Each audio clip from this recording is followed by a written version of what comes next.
like a Hellcat.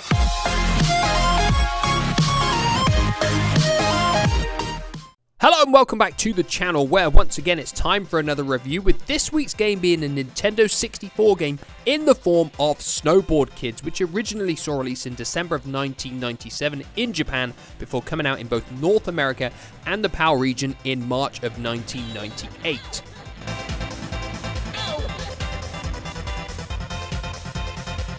Now, unless you completely missed the console wars in the late 90s, you will be aware that snowboarding games saw a massive surge in popularity when we saw the PlayStation, the Saturn, and the Nintendo 64 come out. But whereas most of the other snowboarding games that came out went for a more realistic graphical presentation and style, Snowboard Kids goes for your Mario Kart style presentation and gameplay through and through. But like always, we'll be talking about how it looks, how it sounds, how it plays, its content and lifespan, whether it's still worth playing today, and ultimately where it's going to feature in our slowly expanding Nintendo 64 Top 10.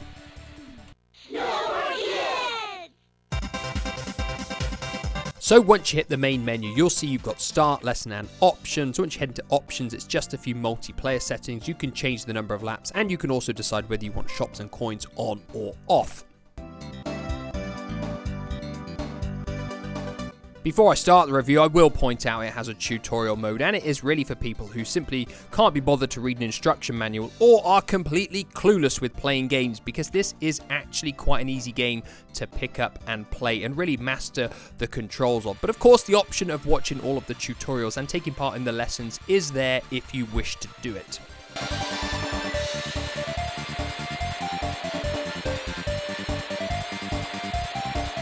So once you're choosing your character, you'll see there are 6 in total. 5 of them are originally available: Slash, Nancy, Jam, Linda and Tommy, with the 6th character, Shinobin, being unlocked once you complete the game. Tommy! Ready? Go! So like always, I'm going to start with visuals first, and if bright, vivid colours and unique character designs are up your street, then Snowboard Kids will instantly appeal to you. The one thing that sets this game apart from other snowboarding games of the time is the fact that it goes for a cutesy, big-headed style of appearance rather than the 1080s and the cool borders, which had this more realistic style of look. And the game is actually all the better for it because it fits in perfectly, really, with the N64's library. There's actually a great level of visual variety within the game as well. All the courses are substantially different, and they're actually really appealing when you're playing them in terms of their visual presentation, and the characters all look considerably different as well, so you don't really ever get bored of what you're seeing. In terms of menu presentation, that's similarly good, and the performance of the game is also very strong. Even in multiplayer, you know, what the game does is maintain a great sense of speed in multiplayer, even though it's not quite as smooth in terms of the animations. But of course, you do need to get used to the fact that this game runs in the N64's low resolution of 320 by 240, which in all fairness, a lot of the N64 games did, which means if you've not played on an N64 for a while, you kind of have to adapt your eyes back to that fuzzy look that it's got, because it does take a little bit of getting used to. Overall, though, the game is perfectly respectable looking for an N64 game for the time, and whilst it's not one of the best looking games on the system, it is by no means one of the worst either.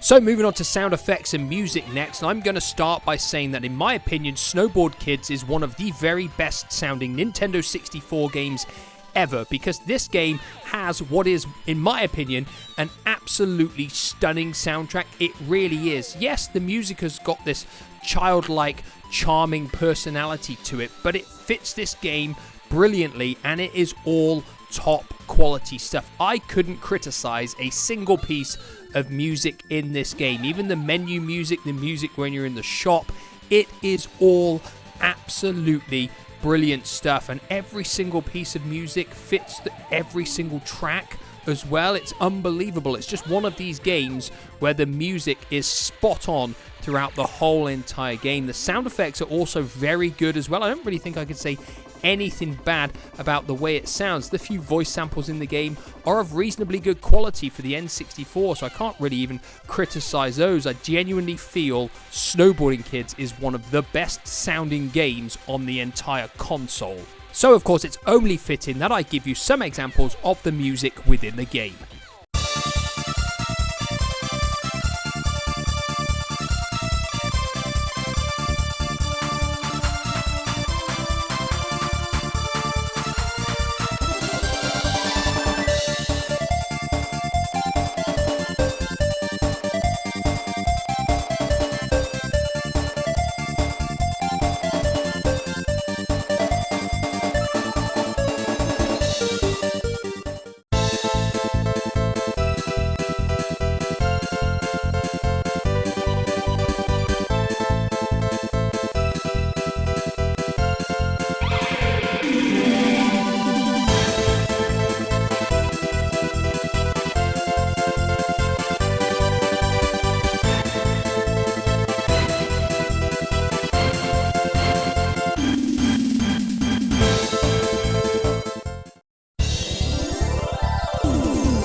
So moving on to the gameplay next, and Snowboard Kids performs very well in this area too, because it is a fantastic pick up and play snowboarding game that is easy to learn, and it still gives you a tremendous sense of enjoyment even when you have mastered the game and become very, very good at it. And a lot of it comes down from the fact it just controls and plays so well. You move your character with the analog stick, you fire the red items with the Z button and use the blue items with the B button, and you can hold the jump button, which is A, to pull off tricks as well. If you hold down a direction whilst you're holding the jump button, you'll perform one of the preset spins or flips, and you can also initiate a grab with one of the C buttons as well to get even more coins. The coins that you get from pulling off tricks and from also picking them up on the track are able to be used to buy the red or blue items on the courses. These cost 100 credits each. They're also used for buying the additional boards in the game as well. Now, I mentioned the fact that characters can pull off those basic flips and spins, but they can also pull off their own unique special moves as well. By inputting various inputs whilst holding the jump button, your character can pull off one of their signature special moves, which will get you more coins. And of course, it depends on your character's trick rating as to how many tricks they can do. The higher the rating, the greater the number of tricks the character has. In terms of the actual items that you can use, the red items are your shooting items, and they are used to shoot down the opponents, obviously. The blue items are more the support kind of items, where you can get boosters, you can drop rocks on the track to disrupt your opponents, and you can also get the fantastic frying pan item, which hits every single other person in the race.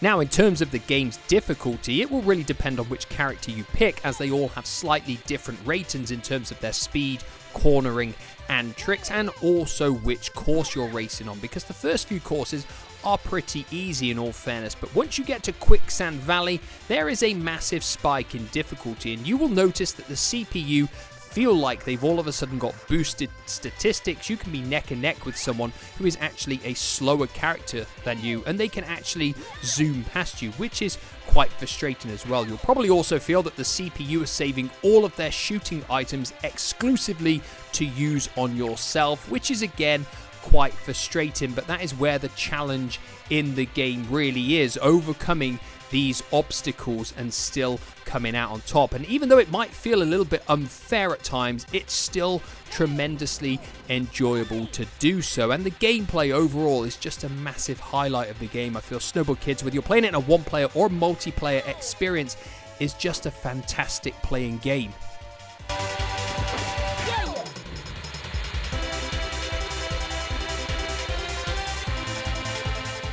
So moving on to content and lifespan, and we've got 9 courses, we've got 6 characters, and it's spread across a battle race, a skill game, a time attack, and the board shop. In the board shop, you will have a variety of boards. You start with one of each in terms of a freestyle, all-around, and alpine, and as you progress through the game and earn more money, you can unlock 2 more for each category and then personalize them with different paint jobs. There are also 3 unique boards as well, the special boards that can be unlocked and purchased as well. In terms of the battle race, you start with 6 races. Once you've won all of those, you'll unlock the 7th. Win that, you'll unlock the 8th. And of course, win that and you will unlock the final 9th race. Once you win this race, this is when you will unlock the secret character Shinobin to give you the 6 characters overall. In terms of the skill games, these involve you racing down the course, trying to collect fans or shooting down as many snowmen as possible to get the highest score, and also taking part in the half-pipe style race as well, simply trying to pull off as many tricks as you can, with 2000 being the magical number to unlock one of the secret boards within the shop. We've also got a time attack mode, which is self-explanatory, trying to complete each course in the quickest possible time. Of course, the main lifespan in terms of content for this game would be the multiplayer. If you've got people to play it with, then this game is thoroughly enjoyable in multiplayer. A game that pretty much rivals Mario Kart. It really is a top quality multiplayer game. In terms of a single player only experience, yes, it'll keep you occupied for 2 or 3 days, but anything more than that, probably not, because it doesn't take too long to really master the game and actually unlock all of the content. So really, it's a great playing game and it's very enjoyable to play, but the main amount of lifespan would really come from the multiplayer experience.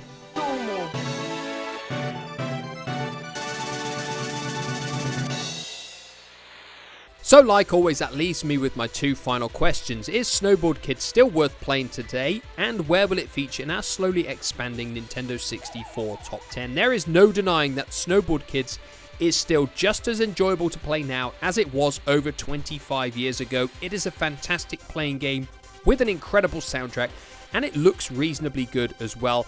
It still is a top quality snowboarding game. In terms of where does it rank alongside the other Nintendo 64 games that I reviewed so far, I've only taken a look at 4 other N64 games, and they're actually all fantastic games in all fairness, but I do feel Snowboard Kids is actually slightly better overall than WCW NWO Revenge, so it's coming into our Nintendo 64 top 10 at number 4. Of course, I think it's well deserving of that spot. Whether it stays in the top 10 in the long run, who knows? But of course, these are just my thoughts and my thoughts alone. If yours differ, let me know with a comment down below. And also, if you like the video, consider subscribing to the channel and keeping up to date with all the videos that I do put out by turning on your notifications. You may also want to consider becoming a channel member, where you will have exclusive early access to all my videos that I put out, and you will also be entered into a monthly draw to win a brand new game. As always though,